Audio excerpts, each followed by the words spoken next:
Saludos hermanos y amigos, muy buenas.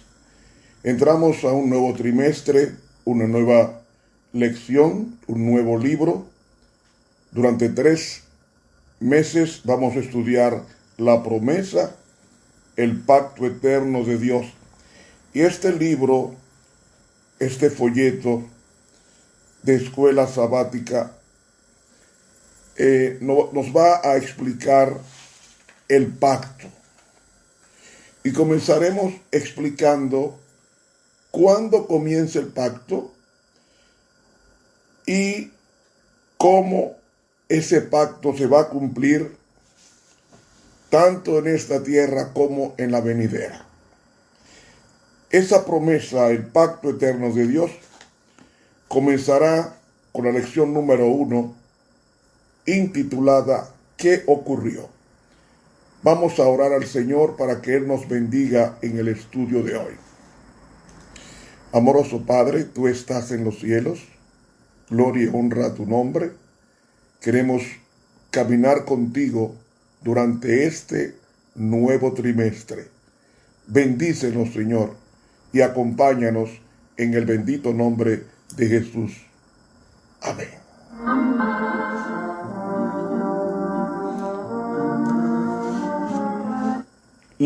Lección número 1. ¿Qué ocurrió? Para memorizar. Entonces dijo Dios, hagamos al hombre a nuestra imagen, conforme a nuestra semejanza. Y creó Dios al hombre a su imagen, a imagen de Dios lo creó, varón y hembra los creó. Génesis 1, 26 y 27. Cariñoso y querido Padre que estás en los cielos, bendícenos, Señor. Amén. Para hoy domingo, tortugas hasta el fondo. El libro de Génesis comienza con una elocuente expresión de la grandeza de Dios. Esa grandeza comienza diciendo, en el principio creó Dios los cielos y la tierra. La declaración básica sobre la creación de este mundo se encuentra en Génesis capítulo 1. Ahí se describe la forma en que Dios organizó el mundo, tanto para animales como para los habitantes humanos. Y como ningún ser humano estuvo presente en la creación,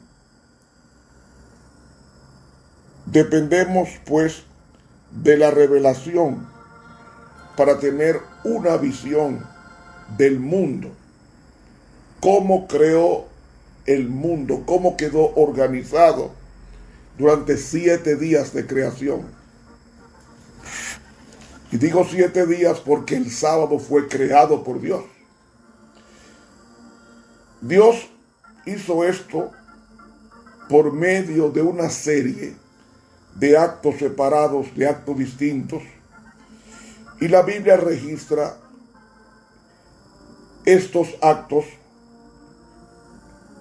que abarcaron un periodo de 7 días. Y cada uno de ellos consistió de un periodo de luz y uno de oscuridad, como tienen los demás días. Y de esa manera, en la creación, el Creador estableció una estructura y después nos la reveló. Y no solo se puso aparte el sábado para uso especial divino, sino que señaló el fin de la creación especial de Dios. Y este fue el modelo original para la unidad del tiempo, conocida como la semana de 7 días. Así que Génesis 1:1 comienza con una frase preposicional dependiente. En el principio, la palabra Bereshit en el hebreo. Génesis 1:1 es parte del contexto del versículo 2 y del resto del capítulo 1. Y el objetivo de la frase en el principio fue sencillamente dar una breve descripción de cómo era el mundo cuando Dios comenzó a realizar en él sus obras especiales. Algunos han traducido esta frase dependiente de apertura como cuando Dios comenzó a crear. Y aunque ese lenguaje puede ser más libre que el hebreo original, transmite la idea de que el asunto aquí tiene que ver con la creación que sigue más que en el estado preexistente. Y el texto conoce, o mejor dicho, reconoce el hecho de que la tierra inerte estaba en un estado acuoso, o sea, de agua, antes de la semana de la creación. Pero no está interesado especialmente en saber cuánto tiempo estuvo en ese estado. Y el verbo que se usa para esta primera oración gramatical es el verbo bará, que se traduce como crear. Este verbo solo se usa en la Biblia para designar una actividad de Dios. Y voy a compararlo con otro verbo, el verbo asá. Escuchen, los seres humanos y Dios pueden hacer cosas, o sea, asá.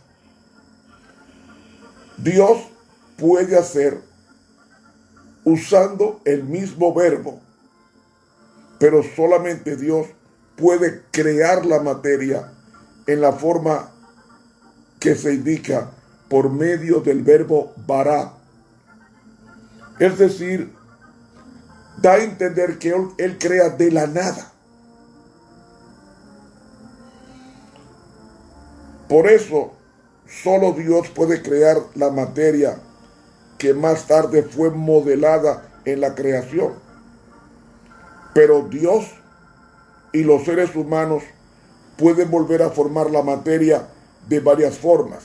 Así que el sujeto del verbo crear en hebreo bará, el sujeto es Dios, referido aquí como Elohim, que la palabra Elohim puede traducirse como el que existe o el eterno.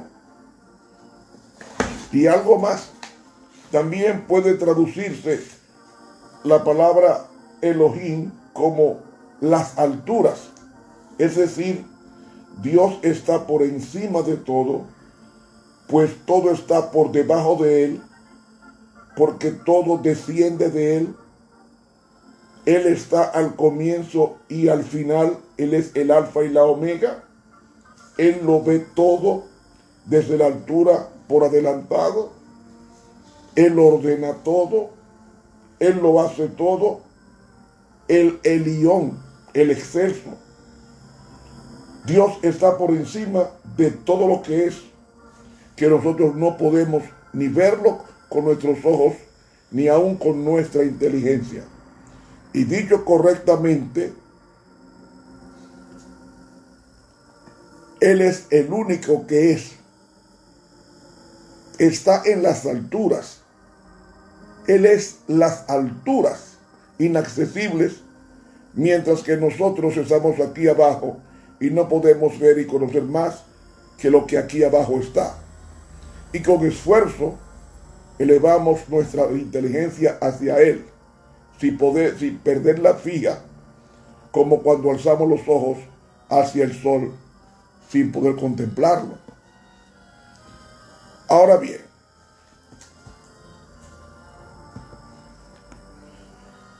como Dios es el sujeto de todos los verbos para crear, para hacer, para formar, que aparecen en Génesis 1:1, en la primera oración del relato de la creación se presenta al único Dios verdadero, porque Él es el único que actúa en todo momento a través de este relato.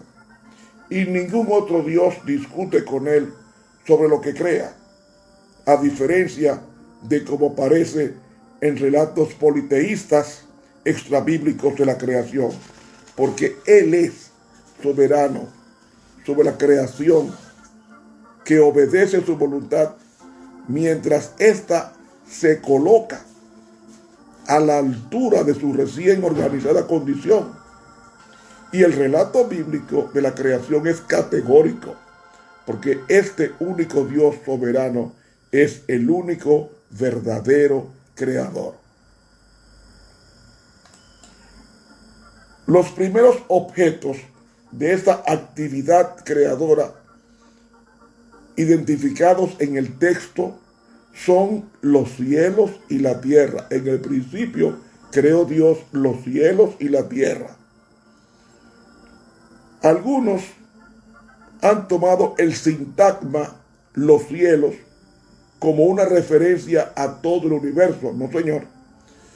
La forma de evaluar esta interpretación es ver cómo se usa la expresión los cielos y la tierra en el resto de la narrativa.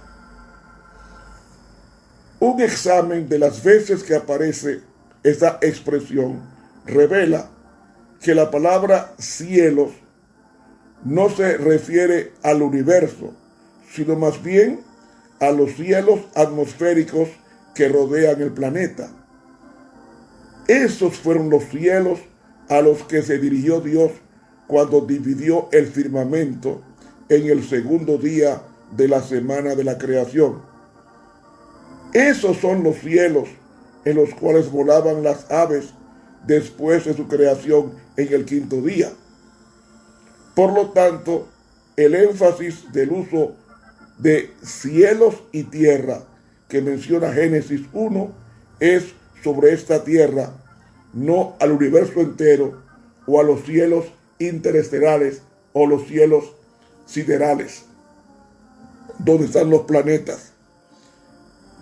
Esto revela el enfoque geocéntrico del relato de la creación, refiriéndose a este planeta Tierra, Génesis 1. El pensamiento moderno, orientado al método científico, se aproxima a este relato pensando en un observador de la Tierra que está fuera de ella o que mira hacia abajo a la Tierra. Y esta no es la perspectiva desde la cual fue escrita esta narración de Génesis 1, porque los actos de la creación fueron revelados y registrados como si hubieran pasado ante un observador colocado sobre la tierra, no fuera de ella. Y ese punto de vista hace más comprensibles algunos elementos de la narración de Génesis en el capítulo 1. Es pertinente que el propósito de Génesis 1 y de Génesis 2 no es ni mitológico, ni cosmogónico, ni científico, aunque no contradiga a la ciencia, porque no intenta aclararnos más acerca de las modalidades de la creación y le interesa más claro el acto en sí mismo como el cómo, y revela la sustancia del acto de fe inicial, que es: en el principio creó Dios. Y puesto que Dios es el creador, Él es el dueño soberano del mundo y de la historia. Y la creación engendra la noción de historia. Así que el problema del origen del mundo, la metafísica cristiana ha respondido con una solución original, la creación ex nihilo, es decir, la creación de la nada, que excluye a la vez el dualismo y el panteísmo. Porque el creacionismo se opone al panteísmo, porque un sistema de individuos que cada uno tiene su parte de sustancialidad y de energía propias. En oposición al dualismo, el ser absoluto no encuentra frente a él una materia coeterna. O sea, cuando Dios comienza, parte de materia, no, Dios parte de cero. En el principio creó Dios los cielos y la tierra. Es decir, la energía de Dios crea la materia. No cuando Dios comienza a crear, ya estaba la materia preexistente, no. Dios crea la materia, Dios crea, como crea la materia, entonces, ¿qué hace Dios? Dios, su energía, crea la materia y luego la materia, en los primeros 3 días, Dios ordena la materia, los siguientes 3 días, Dios llena el planeta de materia, y en el 6º día, es el día cuando Dios trabaja más.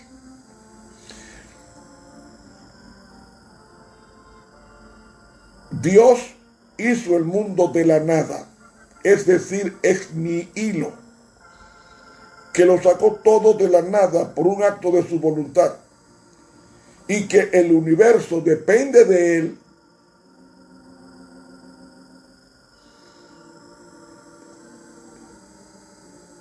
En el fondo de su ser, como en su forma y en sus determinaciones diversas, que Dios no es únicamente el arquitecto y el organizador del mundo, sino el autor y padre de la sustancia misma de las cosas creadas. Amigo, en el principio creó Dios los cielos y la tierra. La pluma inspirada nos dice con relación a la creación lo siguiente.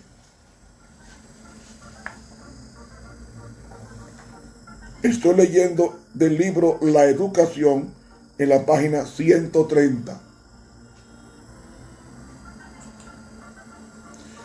Debidamente comprendidas, tanto las revelaciones de la ciencia como las experiencias de la vida están en armonía con el testimonio de la Escritura en cuanto a la obra constante de Dios en la naturaleza. En lo que respecta a esta tierra, las Escrituras declaran que la obra de la creación ha sido terminada. Dios no ha vuelto a crear nada más después que terminó de crear este planeta, que fue el último. Porque Hebreos 4:3 nos dice, las obras suyas estaban acabadas desde la fundación del mundo. Pero el poder de Dios está aún en acción para sostener los objetos de su creación. Sigue diciendo la pluma inspirada, no late el pulso, ni se suceden las respiraciones por el hecho de que el mecanismo, una vez puesto en movimiento, sigue actuando por su propia energía inherente. O sea, Dios no hizo al hombre y lo dejó para que el hombre siguiera en forma mecánica respondiendo a los estímulos de respiración, de palpitación, etc. No, dice ella, cada respiración, cada latido del corazón es una evidencia del cuidado de aquel en quien vivimos, nos movemos y somos. ¿Usted está entendiendo? Desde el insecto más pequeño, dice, hasta el hombre, toda criatura viviente depende diariamente de su providencia. Desde un gorrión, desde una hormiga, hasta un hombre gigante, todos dependemos de la respiración de Dios para vivir.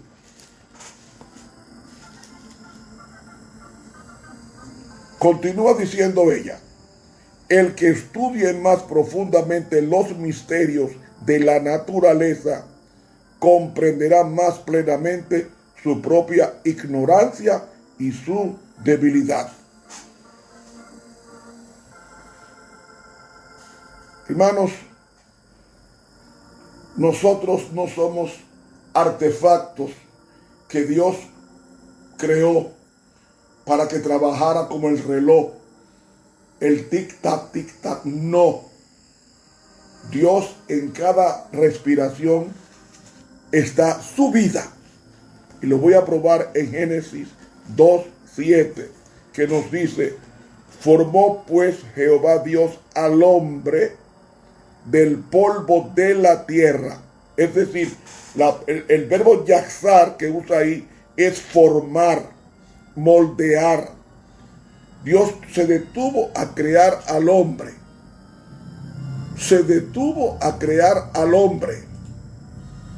Y entonces como agua y tierra hizo barro. Y dice, formó pues Jehová Dios al hombre del polvo de la tierra y alentó en su nariz soplo de vida y fue el hombre un alma viviente. ¿Qué está diciendo aquí? Que Dios sopló de su vida para transmitirla al ser humano, como también a través de su palabra hizo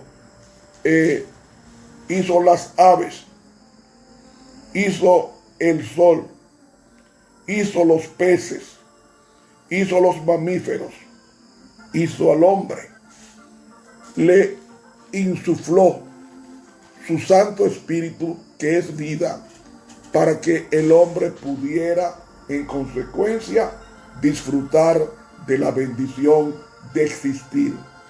El hombre no tiene vida porque fue creado con vida. No, el hombre fue creado inerte, de barro. Pero Dios fue que insufló en su nariz soplo de vida y fue el hombre un alma viviente. Viéndolo bajo esa perspectiva, el apóstol Pablo dice, en él vivimos, nos movemos y somos. No importa que sea un drogadicto, un borracho, un adúltero, un afeminado, no importa la persona, la respiración que ellos tienen o que todos tenemos viene del Creador. Lo que no viene del Creador es el pecado que comete el ser creado. Porque lo único que Dios no creó fue el pecado. Por tanto, el pecado que hay en el ser humano no viene de Dios. Lo que sí viene de Dios es la respiración, la vida, el tic-tac del corazón, el latido del corazón y la oxigenación como la distribución de la sangre en todo el organismo, como una expresión del amor de Dios y que hace que el sol salga sobre gente buena y sobre gente mala, que llueva sobre campos justos y campos injustos, o campos de personas justas o de personas injustas. Hermanos, tenemos que ver a Dios bajo esa semántica, porque Dios al crear está diciendo que Él es el sustentador de todas las cosas, porque en Él vivimos, nos movemos y somos. Teniendo esto en mente, he leído del libro La Educación, página 130 a la 134 de La Pluma Inspirada, con un comentario personal. quiero que ustedes entiendan o puedan vislumbrar que el propósito de Dios de que hayamos sido creados es este, para que tengamos vida y para que la tengamos en abundancia, creados en Cristo Jesús para buenas obras, las cuales Dios preparó de antemano para que anduviésemos en ellas. Mis hermanos, que Dios nos bendiga y nos ayude a reverenciar que Dios, en Él vivimos, nos movemos y somos. Que Dios nos bendiga. Te habló el profesor Ramón Romero.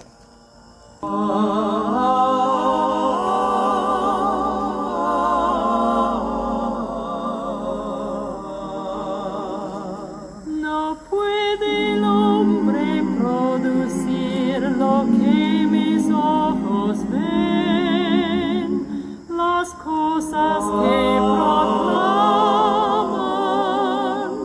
al grande Creador. Veo a Dios en toda bella flor. Veo a Dios en todo alrededor. Veo a Dios la lluvia al derramar en la blanca nieve al caer. Veo a Dios al levantarse el sol.